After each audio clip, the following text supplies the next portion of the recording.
Good morning class. Last video में हमने आपको रिवैल्यूएशन अकाउंट के बारे में बताया था। इसमें क्या क्या जनरल एंट्रियाँ होती हैं, ये क्यों बनाया जाता है, या इसका जो परफार्मा है वो कैसे बनता है, ये सारी चीज़ें मैंने एक्सप्लेन की थी। आज हम क्वेश्चन नंबर 47, जिसमें कि जनरल एंट्रियाँ करने के लिए कहा गया है, हम आज इसको एक्सप्लेन करते हैं। एक चीज़ आप ध्यान रखिएगा, एक टेक्निकल बात, कभी भी अगर क्वेश्चन में जनरल एंट्री करने के लिए कहा जाता है तो ऐसी सिचुएशंस में आप क्या करें, सबसे पहले रिवैल्यूएशन अकाउंट को बना लें और उसके बाद में उसकी जनरल एंट्रियाँ करें, तो आपसे गलती नहीं होगी। अगर आप ऐसा नहीं करते हैं तो आपसे गलती होने के चांसेस रहेंगे और मे भी आपसे गलत हो सकता है, तो उसको ध्यान रखेंगे। क्योंकि इस क्वेश्चन में जनरल एंट्रियाँ ऑलरेडी आंसर्स में उन्होंने सारी दे रखी हैं, तो हम जनरल एंट्री को एक्सप्लेन बाद में करेंगे। पहले मैं ये बता रहे हैं कि अगर आपको इसी से अकाउंट बनाना हो और अकाउंट से जनरल एंट्रियाँ कैसे बनती हैं उसको सीखेंगे। थोड़ा टेक्निकल है, लेकिन इससे फिर आपको कभी प्रॉब्लम नहीं होगी। तो हम देखते हैं, देखिए, pass journal entries to record the following transactions on the admission of a new partner. पहला है आपका, जैसे land and building is undervalued by ₹2 lakh. अब इसको देखिए, ध्यान से समझिएगा, एक अंडर वैल्यूड वर्ड, एक ओवर वैल्यूड वर्ड, इनको ध्यान से लिखिएगा।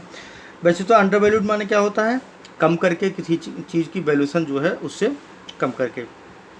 अब यहाँ पर देखिए ध्यान से कि land and building is undervalued by 2 lakh. यहाँ पर इसका मतलब हुआ कि लैंड एंड बिल्डिंग जो कि एसेट्स है, और हम एसेट्स को उस यानी कि लैंड एंड बिल्डिंग को 2 लाख रुपये से, यानी कि 2 लाख रुपये से जब भी बुक में लिखा गया होगा तो क्या किया होगा, कम लिखा गया होगा। 22 से, यानी कि 2 लाख रुपए से इसको अंडर वैल्यूड किया गया था। तो इट्स मीन्स हुआ कि हमारी 2 लाख रुपए की लैंड एंड बिल्डिंग जो है वो इंक्रीज हुई होगी, यानी कि वो बड़ी होगी, लेकिन उसको उन्होंने बढ़त को ना लिख करके 2 लाख रुपए से कम ही शो किया। तो अब हम क्या करेंगे, हमने आपको बताया था कि जब कभी भी एसेट्स की वैल्यू इंक्रीज होती है तब हम उसको रिवैल्यूएशन अकाउंट के क्रेडिट साइड में शो करते हैं, और एंट्री क्या हो जाती है, देखिए एंट्री सारी नीचे लिखी है। Land and building account debit to revaluation account. Debit क्या है, लैंड एंड बिल्डिंग, और क्रेडिट क्या है, रिवैल्यूएशन अकाउंट। तो एंट्री अगर हम करेंगे तो एंट्री जैसे हम एक बना के आपको दिखाते हैं, जैसे इसमें अगर एंट्री हमको करनी तो क्या एंट्री हो जाएगी, land and building account debit to revaluation account. यानी कि अब हम रिवैल्यूएशन अकाउंट बना रहे हैं, रिवैल्यूएशन अकाउंट क्रेडिट है, ये आपने फर्स्ट टाइम बहुत सीखा होगा। तो हम क्रेडिट में लिखेंगे, क्या लिखेंगे, बाई लैंड एंड बिल्डिंग, यानी कि ये क्रेडिट साइड में अपने आप आ जाएगा, बाई लैंड एंड बिल्डिंग। तो क्या है कि जो भी हमारी लैंड एंड बिल्डिंग थी, जो एसेट्स थी, उसको उन्होंने पहले बुक्स में कितने रुपए कम करके दिखाया था, 2 लाख रुपये से। अंडर वैल्यूड कितना किया था, 2 लाख रुपये से। तो इट्स मीन्स हुआ 2 लाख रुपये से हमारी जो लैंड एंड बिल्डिंग है, हमारी जो एसेट्स है, वो इंक्रीज हो जाएगी। तो फिर से सुन लेंगे एक बार ध्यान से कि अगर रिवैल्यूएशन अकाउंट में अगर आपकी एसेट्स इंक्रीज होती हैं तो हम उनको क्रेडिट साइड शो करते हैं, और अगर डिक्रीज होती हैं तो हम उनको डेबिट साइड शो करते हैं। लायबिलिटी में अपोजिट होता है, अगर इंक्रीज होती हैं तो डेबिट साइड शो करते हैं, और अगर डिक्रीज होती हैं तो हम उनको क्रेडिट साइड शो करते हैं। यानी कि एसेट्स का डिक्रीजमेंट डेबिट साइड और लायबिलिटी का डिक्रीजमेंट क्रेडिट साइड। एसेट्स का इंक्रीजमेंट क्रेडिट साइड तो लायबिलिटी का इंक्रीजमेंट डेबिट साइड। तो अपोजिट हो जाता है। जो मैंने ये अभी आप जो लाइन एक बोली है उसको ध्यान रखिएगा, तो कभी कंफ्यूज नहीं होंगे। तो हम क्या कर देंगे, बाई लैंड एंड बिल्डिंग जो हमारी इंक्रीज हुई है कितने से, 2 लाख रुपये से, हम इसको शो कर देंगे। Next, stock is over valued by 20%। अब देखिए इसमें क्या रखा कि स्टॉक जो भी एसेट्स हैं, आपने फर्स्ट ईयर में आपने सब कुछ पढ़ा होगा कि एसेट्स कौन सी हैं और लायबिलिटी कौन सी हैं। स्टॉक भी हमारे लायबिलिटी एसेट्स है, सॉरी, ये कितने से ओवर वैल्यूड किया गया है, 20% से। और बुक वैल्यू ऑफ स्टॉक कितनी है, 60,000 दे रखी है, 60,000 रुपये। यानी कि ये 20% से ओवर वैल्यूड किया गया, जो कि नहीं होगा। इसका मतलब इसकी वैल्यू क्या हुई है, वो डिक्रीज हुई है। या अपोजिट आप हमेशा, जब अंडर वैल्यूड हो तो इसका मतलब होगा वहाँ पर इंक्रीजमेंट, और जब कभी बाई ओवर वैल्यूड हो तो इसका मतलब वहाँ पर डिक्रीजमेंट। अब कितने से इसमें डिक्रीजमेंट करना चाहिए हमको, 20% से। तब यानी कि स्टॉक को ओवर वैल्यू करके ज़्यादा करके दिखाया गया होगा बुक्स में, जबकि ज़्यादा नहीं दिखाना चाहिए, जितने की होती हैं उतने दिखाना चाहिए था।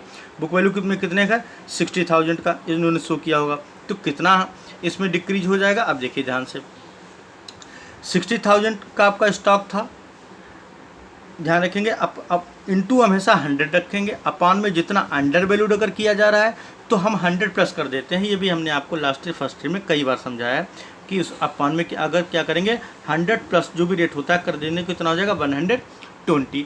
वही अगर इसमें अंडर वैल्यूड की जगह दे रखा होता, स्टॉक इज ओवर वैल्यूड की जगह दे रखा होता stock is undervalued by 20%, तो हम क्या कर देते 100 में से माइनस कर देते 20, यहाँ पर कितना आ जाता 80 आ जाता। लेकिन यहाँ पर ओवर वैल्यूड दे रखा है, यानी कि इस स्टॉक को कितने से ओवर वैल्यूड किया गया था 20% से, तो 120 हम नीचे लेंगे। फिर इनको हम अगर हम इसको काटें तो ये हमारा हो जाएगा 0 0, ये हमारा कट जाएगा, 12 5 जा 60 हो जाएगा, 12 5 जा 60 हो जाएगा। और इसकी हम जब मल्टीप्लाई कर दें कितना आ जाएगा हमारा 50,000। बुक वैल्यू हमारी कितनी दे रखी है 60,000, 50,000 हम लेस कर देंगे, तो इसका मतलब 10,000 जो है वो इन्होंने क्या किया है, वो उसको उन्होंने ओवर वैल्यूड करके शो किया था। तो जब ज़्यादा था हम उसको अब कम करेंगे तो डिक्रीमेंट हो जाएगा। तो क्या लिखेंगे, डिक्रीमेंट असेट्स का डेबिट साइड आता है, तो क्या लिखेंगे टू स्टॉक 10,000। ओके, नेक्स्ट देख लीजिए, provision to be made for compensation of ₹20,000 to an ex employ. Ex employ मतलब पहले का कोई जो एम्प्लॉय होगा पुराना, उसके लिए उन्होंने प्रोविजन जो कंपनसेशन दिया है, यानी कि क्षतिपूर्ति कोई भी प्रॉब्लम हुई होगी वो उसके लिए उन्होंने मेड बनाया है कितने रुपए का 20,000 रुपीज़ का। आप जानते हैं कि प्रोविजन हमारी क्या होती है, लायबिलिटीज़ होती है, और लायबिलिटी इंक्रीज हुई है बनाई, तो हम यहाँ कहाँ लिख देंगे डेबिट साइड में। नेक्स्ट है आपका provision Sunday debtors appear in the books at ₹1,50,000। कह रहा कि सन्डे डेप्टर जो हैं वो कितने के दे रखे हैं 1,50,000 के। They are estimated to produce not more than 1,30,000। अब आपको ध्यान होगा लास्ट ईयर जब आप बैलेंस शीट लगाते थे तो उसमें एसेट साइड में क्या होता था, कैसे लिखते थे, जो भी हमारे डेप्टर हैं तो वो हम लिखते थे डेप्टर जो भी है, सपोज करिए 1,50,000 के यहाँ पर डेप्टर हैं। अब वो कह रहा है कि उन 1,50,000 में से हम कितने 1,30,000 से ज़्यादा जो है हमको रिसीव्ड नहीं हो पाएगा। तो इट मीन्स क्या हुआ, हम इसमें अगर हम इसमें करें प्रोविज़न तो कितना आ जाएगा 20,000। ये 20,000 कम हमारा होगा तभी तो हमको 1,30,000 रुपीज़ रिसीव्ड होगा, सिंपल सा है। तो इसका मतलब वो है 20,000 रुपीज़ हमारा प्रोविज़न और ऐड हो गया, यानी कि पहले का जो भी प्रोविजन हुआ होगा उसमें 20,000 रुपीज़ और ऐड हो गया। तो ये भी लायबिलिटी है, ये भी हमारी डेबिट साइड आ जाएगी। To provision for doubtful debts, short में हमने लिख दिया डी आप लिख दी डाउटफुल डेब्ट्स, कितना आ जाएगा 20,000 रुपीज़। नेक्स्ट देख लीजिए, नेक्स्ट है आपका fourth point, creditors include an amount of ₹10,000 received as commission.